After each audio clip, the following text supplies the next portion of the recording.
I'm just sitting here in my office and looking around because there's so much I want to do. Before I got sick, I kind of took a lot of stuff out of this office and packed it up in a container and put it in the garage because it was starting to look real cluttered. Also, outside, I had painted the wall black, which I'll pop a picture up here, and I also had new windows installed. And believe me, it helps a lot changing these windows because the heat that was coming through here in the summertime was murder. But I still yet to find out because even with the sun coming in here now, I don't feel it like I did if the windows weren't here. And the true test is going to come when we start getting to like the 3-digit weather, the 108 degrees, 105, 3 digits, so the 90s. But so far it's been like the highest has been in the 80s. And it's kind of windy and cool today, so I said it's like in the 70s. Perhaps. So anyways, I said I was laying around here looking at this built-in, it's not even a built-in, it's just Billy bookcases I put against the wall. And I want it built in. Of course, me, the avid DIYer that I am, would tackle this. I would take everything out of here, off this wall, put new wallpaper on the wall, and mount these things in and use fillers for any gaps. Make it professional built-in.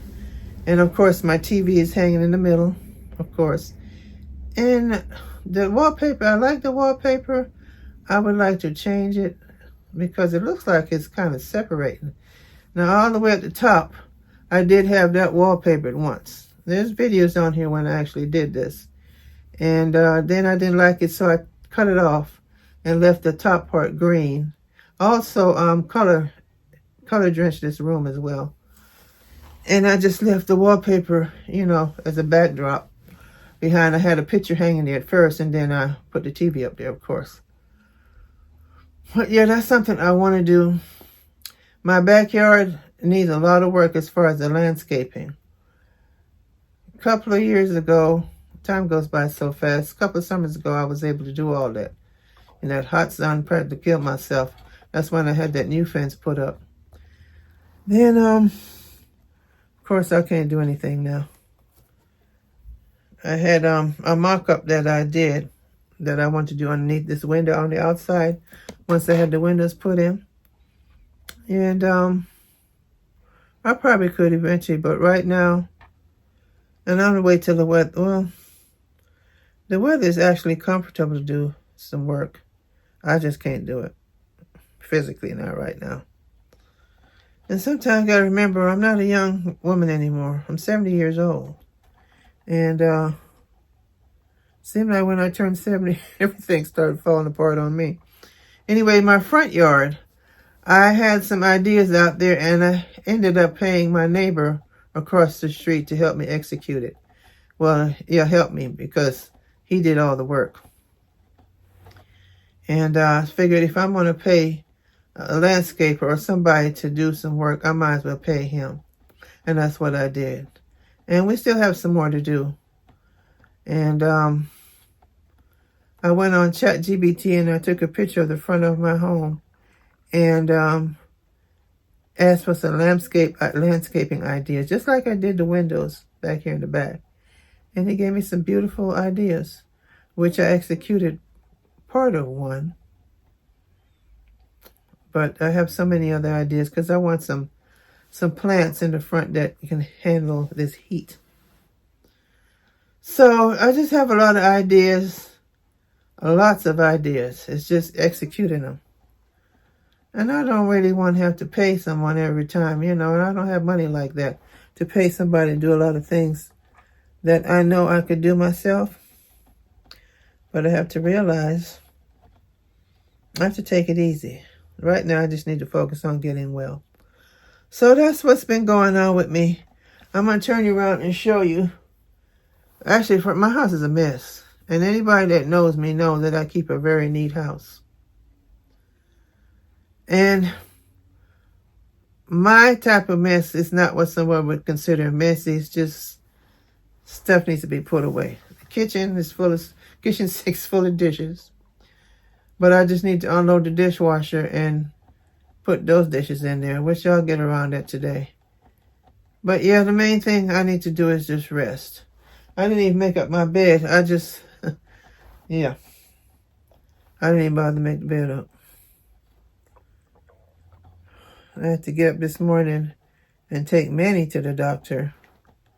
And came back and he went to lay down and I'm back here. And I fell asleep. I stopped at Chipotle and got me a burrito, ate it, and fell asleep right here in this chair. Then I got cold.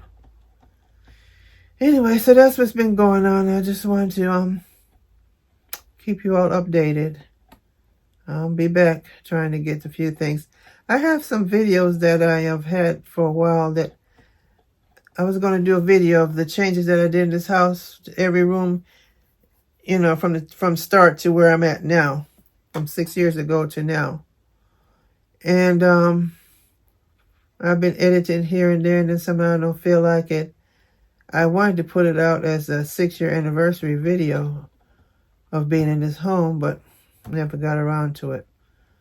So it's a little montage, which I'm still working on, of the changes I've made to this house in 6 years. And believe me, I've made a lot.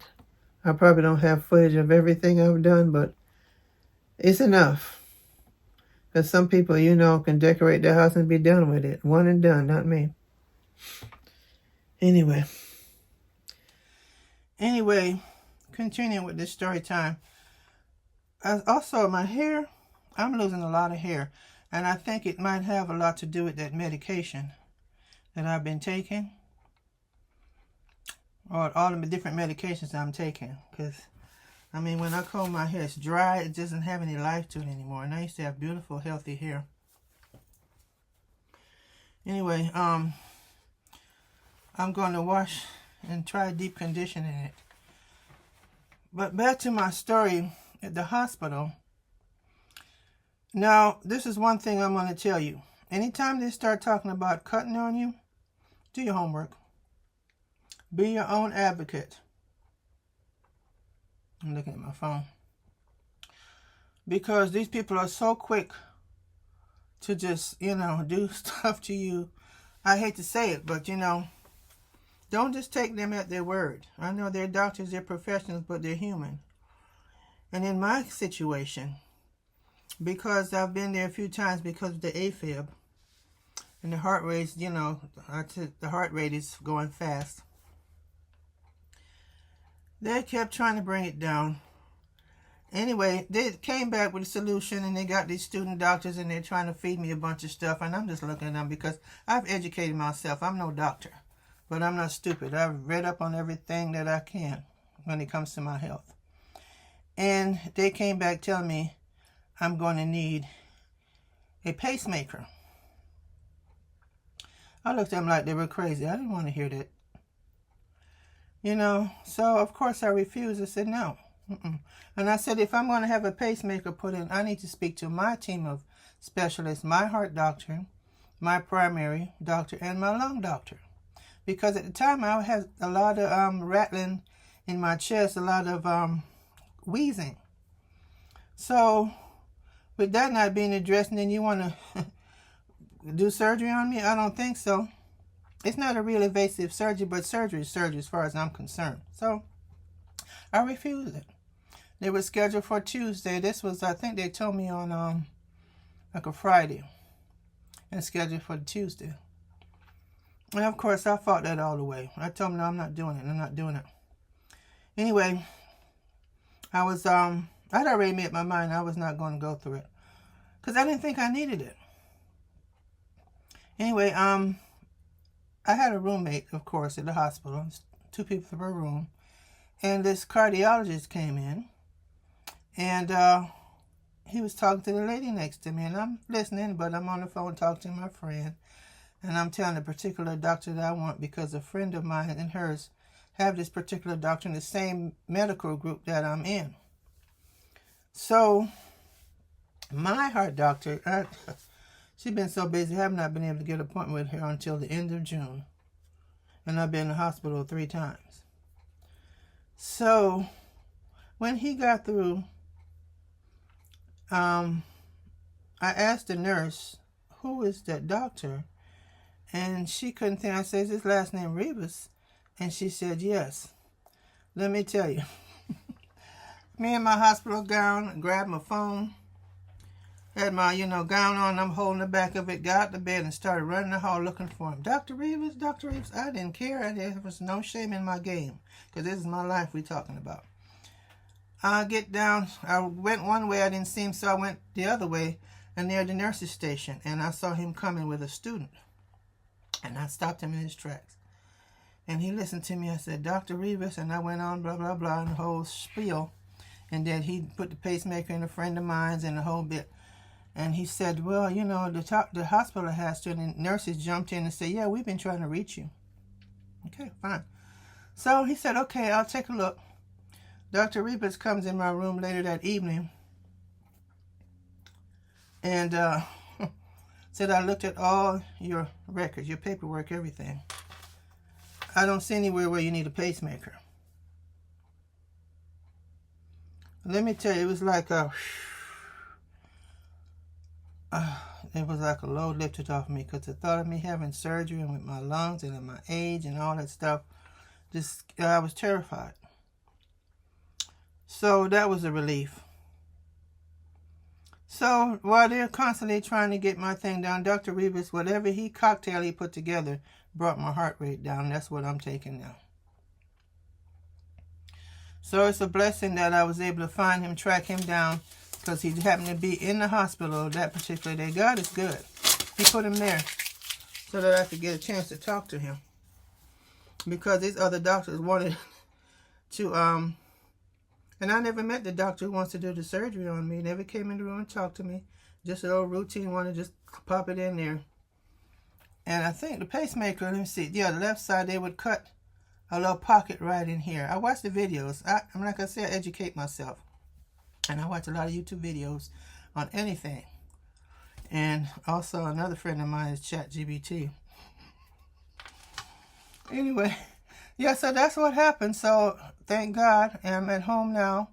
We pretty well have things pretty still under control. I'm adjusting. And then we're working on trying to clear up because I have a lung infection now. I'm sure because I've had them in the past, so I know it. So now I'm on Z-Pack. And of course I looked up, and spoke to my primary doctor today. We did a phone visit.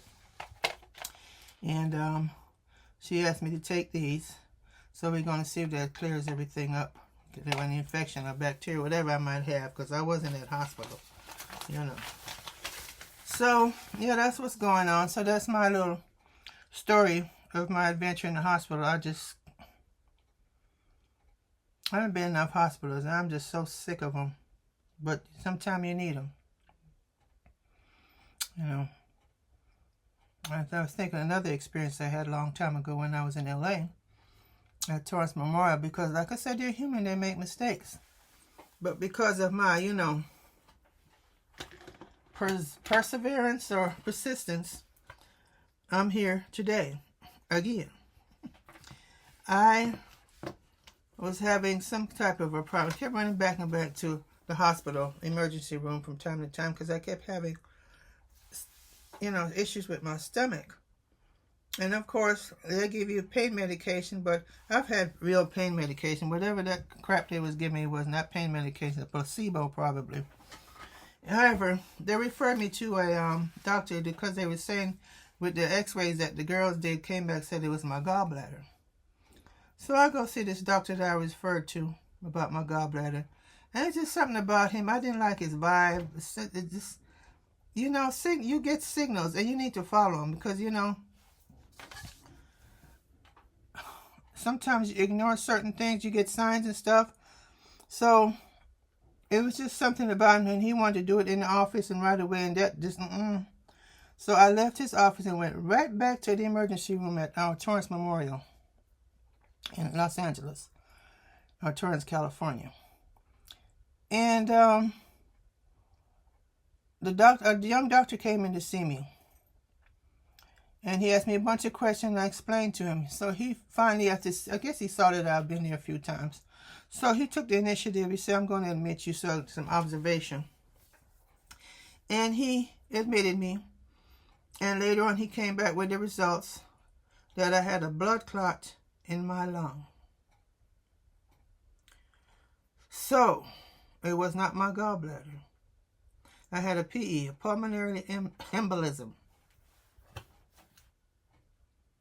Can you imagine if I had did that surgery, outpatient gallbladder removal surgery, with a blood clot in my lung? So yeah, when it comes to doctors, I don't play. When it comes to talking about surgery on me, I'm not playing. You know, I've had 3 back surgeries in the past. I was younger. I think the last one I had was in, was it 2005, I believe. That was my 3rd back surgery at St. John, Santa Monica. At this age, I'd rather just go out and just die, you know, when you are cutting on me anymore. So, yeah, that's my story time. All I can say, just remember, do your homework. Get second opinions. All right, I'm going to leave it here. And I'll see you on the next one. I'm just hoping, you know, not hoping, when I get better. I'm going to try to put whatever videos I can out and do the best I can. But, you know, I just have to, you know, take my time.